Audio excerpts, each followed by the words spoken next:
All right, we're doing some side lying foam rolling for our pelvis bones. We're trying to do this to get sort of the musculature in the lower part of the hips and even help a little bit with the lower part of the rib cage muscles there to help free up hips, lower back, shoulder, and even the lower part of the neck, all right? So that's how it's gonna go. So you need a foam roller or possibly just a rolled up towel. Hold it really tight, maybe some tape over it. Put it down. What we're gonna try to get it so that it doesn't go right on the hip bone, but rather a little bit above it near the belt line there, okay? What you're gonna do, you're gonna lie down on your side.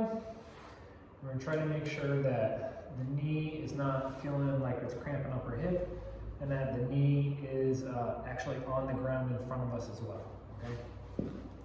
So you're gonna be down, you're gonna lie on your side, letting your head relax here. And all you're gonna do is you're gonna take a breath in and out as you lie here.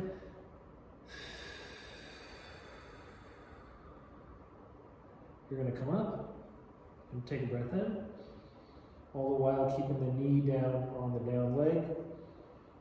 Exhale as you come back over again.